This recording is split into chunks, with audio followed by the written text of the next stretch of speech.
जय श्री कृष्णा। जय राधे कृष्णा। गीता वाहिनी 5वां अध्याय। बोलो जय सत्य साईं बाबा जी की जय।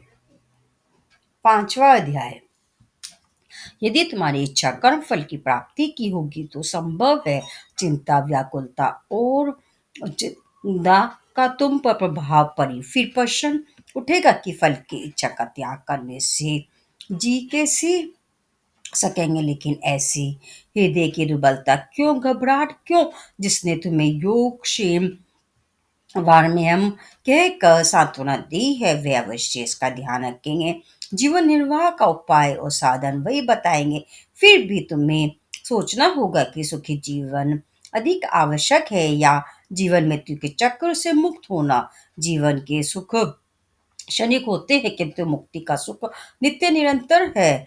अनेक टीकाकारों ने इस विषय पर अपनी अपनी समझ के अनुसार अलग अलग लिखा है। इनमें से अधिकतर ने कर्म फल त्याग को इसीलिए उचित कहा कि कर्म करने वाले को फल की इच्छा करने का अधिकार नहीं है और इसीलिए कर्म फल त्याग ही उचित है। यह भी एक गहरी भूल है। भगवान ने तो गीता में बताया है, फल को अस्वीकार करो माँ फलेषु, अर्थात कर्म से फल तो मिलता ही है लेकिन कर्ता को फल की इच्छा से या उसकी फल प्राप्ति की ही दृष्टि में रख कार्य नहीं करना चाहिए। यदि कृष्ण का आशय यह होता कि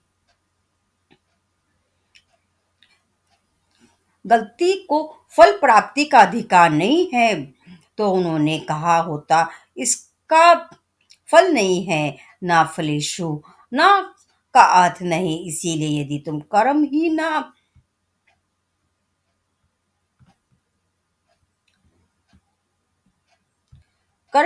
करोगे तो तुम्हें यह भगवान के निर्देशों का उल्लंघन और एक गंभीर भूल होगी। मनुष्य को जब कर्म करने का अधिकार है तो उसका फल प्राप्ति पर भी अधिकार है। इस अधिकार को कोई भी अमान्य या स्वीकार नहीं कर सकता। लेकिन फिर भी कर्ता स्वेच्छा पूर्वक व दृढ़ता से अपने कर्म या बुरे फल से प्रभावित होना स्वीकार कर सकता है। गीता मार्ग दर्शन करती है, कर्म करो फल को अस्वीकार करो। कर्म के फल की इच्छा करना रजोगुण का लक्षण है। फल से कोई लाभ नहीं मिलेगा ऐसा सोचकर कर्म ही का त्याग करना तमोगुण का लक्षण है। कर्म से फल प्राप्ति होगी ये जानते हुए भी उस फल की प्राप्ति में आसक्त न रहना ही सत्व गुण है। जिस कर्मयोगी ने कर्म और उसके फल त्याग के रहस्य को समझ लिया है उसमें संग बुद्धि की अपेक्षा अधिक होती है, क्योंकि संग बुद्धि सांसारिक झंझटों और आसक्तियों की ओर खींचती है। यह मेरे प्रयत्नों का फल है, मेरा इस पर अधिक है, ऐसा विचार उसे कर्तबंध हो जाता है। कृष्ण समझाते हैं कि व्यक्ति को संग बुद्धि से ऊंची उठना चाहिए। उन्होंने समत्व को ही सच्चा योग घोषित किया। समत्वम योग मुच्यते। दूसरे अध्याय में कृष्ण ने सामान्य रूप में 4 मुख्य विषय स्पष्ट किए हैं: शरणागति सिद्धांत, सांख्य उपदेश, योग अवस्था, स्थिर प्रज्ञता। पहले 3 की व्याख्या हो चुकी है। अब चौथे के बारे में अर्जुन के पूछने पर कृष्ण ने ये स्थित प्रज्ञ के स्वभाव व चरित्र की विशिष्टता के बारे में शिक्षा दी। अर्जुन ने प्रार्थना की, हे केशव, अपने इस विशिष्ट नाम प्रयोग से कृष्ण मुस्कुराए और उन्होंने जान लिया कि अब अर्जुन परमात्मा की महत्ता को समझ गया है और बोले, तुम पूछते हो कैसे? अच्छा, केशव का क्या अर्थ है? इसका अर्थ है वह जो ब्रह्मा विष्णु शिव त्रिमूर्ति है।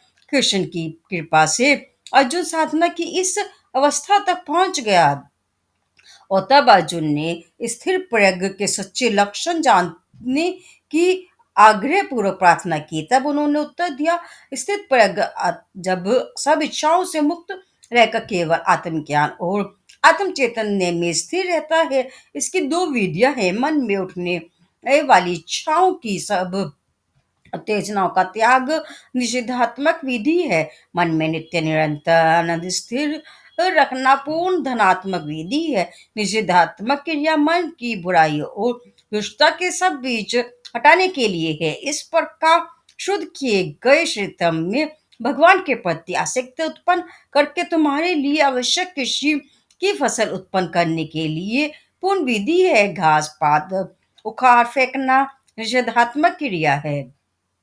ब्रह्मा पदार्थ विशेषक संसार से इंद्रियों द्वारा प्राप्त सुख घास पात की तरह है। कृषि की उपज भगवान में असिक्त है।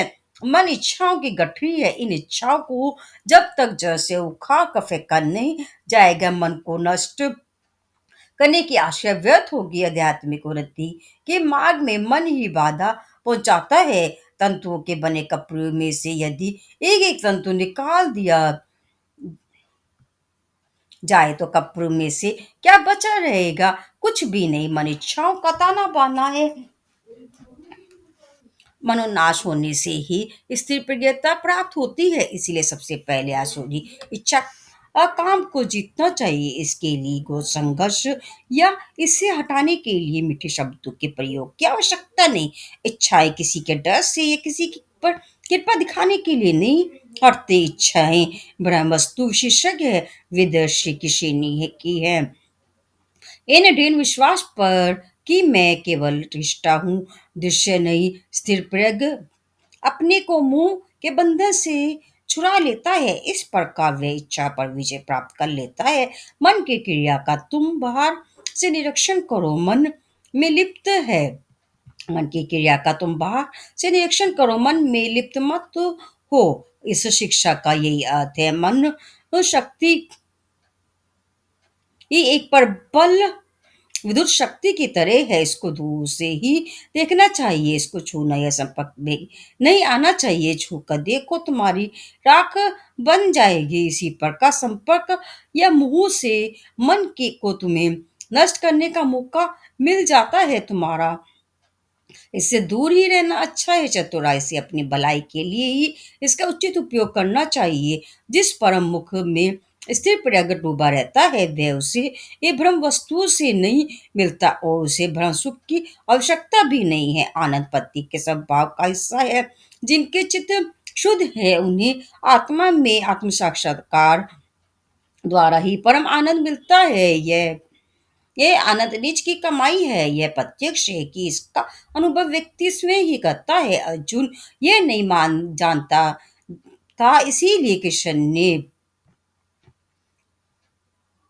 56, 57 और 58वें श्लोकों द्वारा इस विषय को सरल तरीके से स्पष्ट किया। सुख या शोक का तीन प्रकार से समान सामना किया जाता है। आध्यात्मिक भौतिक और अधिदैविक। सब जानते हैं कि पाप से दुख और सत्य कार्यों से सुख प्राप्त होता है। इसीलिए अच्छे कार्य करने की ओर पाप ना करने की सलाह दी जाती है। लेकिन जो स्थिर प्रज्ञ है, उसे ना तो दुख की पीड़ा और ना आनंद का रोमांच अनुभव होता है। वह ना तो किसी से घृणा करता है, ना किसी से स्नेह, ना वह सुख दुख आने पर पीछे हटता है और ना सुख प्राप्ति के लिए आगे लपकता है। जिन्हें आत्मज्ञान नहीं है, वे सुख आने पर प्रफुल्लित और दुख पड़ने पर मुझे चाहते हैं।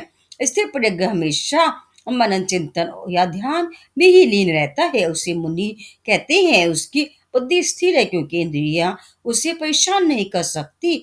यही एक बात पर ध्यान देना आवश्यक है। साधना के लिए इंद्रियों पर विजय पाना अनिवार्य है और यही नहीं, जब तक भ्रम वस्तु शीर्षक संसार की ओर मन खींचता रहेगा, इन पर पूर्ण विजय पाना कठिन है। इसलिए कृष्ण ने कहा है, अर्जुन इंद्रियों को अपने अधीन करो, क्योंकि फिर तुम्हें कोई भय नहीं रहेगा और वे दंतविहीन सर्प जैसी बन जाएंगी। तुम्हें ब्रह्मा वस्तुओं की ओर खींचने वाले विचार व प्रवृत्तियों से खतरा रहता है। इच्छाओं की सीमा नहीं, उन्हें कभी संतुष्टि संतुष्ट नहीं किया जा सकता। इसीलिए इंद्रियों को अधीन करने के साथ ही मन को भी अधीन करना चाहिए। स्थिर प्रज्ञ का यही का लक्षण है। ऐसी धोरी विजय जिसे ना मिल सके, उसे गत प्रज्ञ कहना चाहिए, स्थिर प्रज्ञ नहीं। ऐसा व्यक्ति अज्ञानी है, स्थिर ज्ञानी नहीं। गत प्रज्ञ की क्या गति होती है? घोर निराशा और अधपतन, इतने सिवाय और क्या हो सकेगा? स्थिर प्रज्ञ के लिए इंद्रियों पर विजय और मनोनाश यही श्रेष्ठ अवस्था और श्रेष्ठ उपाय है। इंद्रिय और मनन को जीतने के बदले यदि केवल मन पर विजय पा ली जाए तो भी पर्याप्त है, क्योंकि तब इंद्रियों पर विजय पाना आवश्यक नहीं रह जाता।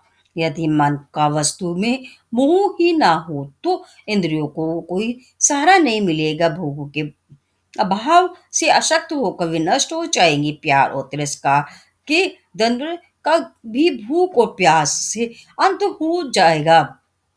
इस प्रकार होने से भ्रम संसारिक संबंध टूट जाते हैं। इंद्रियां तब भी इससे प्रभावित रह सकती है, लेकिन जिसको आत्मज्ञान का सुख मिल चुका है उसे कोई भी सांसारिक वस्तु कैसे शोक या आनंद दे सकती है। सूर्य के निकलने पर जिस प्रकार तारे फीके पड़कर लुप्त हो जाते हैं, उसी प्रकार आत्मज्ञान रूपी सूर्य के उदय होने पर शोक, घबराहट और अज्ञान लुप्त हो जाते हैं। मनुष्य के पास तीन मुख्य साधन है, मन, बुद्धि और इंद्रिया। इन तीनों में जब एक होता है और वे दूसरों को सहयोग पाती हैं, तब या तो वे व्यक्ति को अपनी प्रवाह में डुबो लेती हैं या आत्मज्ञान द्वारा मुक्त करती है। कृष्ण जान गए कि अर्जुन ये जानने को आतुर होगा कि कौन किसके साथ कब सहयोग देगा और तब क्या क्या होगा। भगवान ने इसका उत्तर दिया, अर्जुन, जब मन इंद्रियों को सहयोग देता है तब तुम ऐसे प्रवाह में आते हो जिसे संसार कहते हैं, और मन जब बुद्धि की आज्ञा अनुसार चलता है तब तुम आत्मज्ञान की प्राप्ति होती है। एक मार्ग संसार प्राप्ति को जाता है, दूसरा आत्म प्राप्ति को। बुद्धि को दृढ़ निश्चय होना चाहिए और मन को इसके निश्चय का दृढ़ता से पालन करना ही चाहिए। व्यक्ति की स्थिर फिर प्रज्ञता का यही प्रधान लक्ष्य है। इसीलिए जब सबके लिए रात्रि होती है, स्थिर प्रज्ञ जागृत रहता है, और जब सब जागृत रहते हैं स्थिर प्रज्ञ सोता है। शब्द अनुसार इसका अर्थ होगा कि एक के लिए जो रात्रि है दूसरे के लिए दिन है।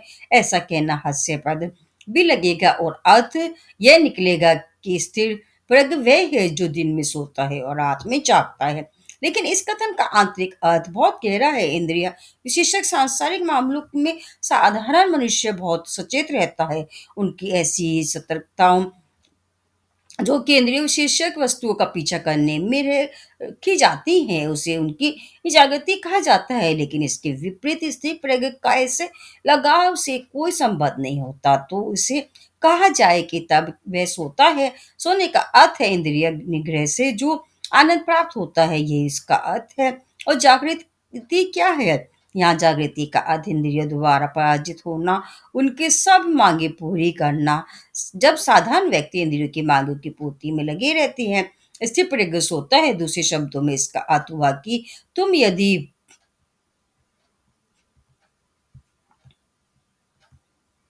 आत्म स्थिति को भूल जाओगे तो देह स्थिति में गिर जाओगे। आत्म चैतन्य से देह चैतन्य में दोबारा तुम्हारा पतन हो जाएगा। साधारण व्यक्ति के साथ यही होता है कि वह आत्म स्थिति के समय सोता है और देह स्थिति के समय जागता है। स्थिर प्रज्ञ के साथ ऐसा नहीं होता। वह देव चैतन्य अवस्था में सोता है और आत्म चैतन्य की अवस्था में जागृत होता है। साधारण व्यक्ति जिसमें अधिक सतर्क रहता है, ऐसे इंद्रिय विशेषक संसार में वह भूल ही से भी जागृत ना होगा। यदि इसका आंतरिक अर्थ शब्द अनुसार इसके अर्थ को ना होगा, यही इसका आंतरिक अर्थ शब्दानुसार इसके अर्थ को सच माना जाए तो चोर, चौकीदार इत्यादि को भी स्थिर प्रज्ञ नाम प्राप्त हो सकता है, क्योंकि ये सब रात में जागते हैं और दिन में सोते हैं। वही लोग जिन्होंने इच्छाओं की छाया तक नष्ट कर दी है और साधन मात्र बन गए हैं, शांति प्राप्त कर सकते हैं। कामना त्याग को ही विशिष्टता देकर कृष्ण स्थिर प्रज्ञ का वर्णन समाप्त करते हैं। दूसरे अध्याय में माधव ने इस सांख्य योग की शिक्षा ऐसी दुखी मनुष्य को दी जो कि इस जीवन रूपी युद्ध क्षेत्र में आकर्षणों और प्रतिकर्षणों के बीच में भ्रमित हुई है, भी नहीं जानता कि किधर घूमे, कौन सा मार्ग ले। अन्य अध्याय इस उपदेश पर की गई व्याख्या की तरह है। कृष्ण ने कहा, अर्जुन, मनोनाश के लिए तत्पर हो जाओ, अपनी आत्म तत्व में विलीन होने की तैयारी करो। शब्द, स्पर्श, रूप, रस, गंध इन पंच तत्वों की श्रेणी से मन को वापस हटा लो, तब तुम स्थिर प्रज्ञता प्राप्त कर लोगे। इस दूसरे अध्याय में 11वीं से 30वें श्लोक तक आत्म तत्व का अत्यंत सरल ढंग से कृष्ण ने समझाया है। 31वीं से 75वें श्लोकों में उन्होंने परम तत्व अर्थात परमात्मा की प्राप्ति के लिए आवश्यक धर्म कर्म भाव की शिक्षा दी है। इस भाव का आधार कर्म योग है, जो पूर्व निर्दिष्ट समता बुद्धि में सन्निहित है। यह था गीता वाहिनी का अध्याय 5। बोलो जय श्री कृष्णा, जय राधे कृष्णा। ये सत्य साई बाबा जी की जय।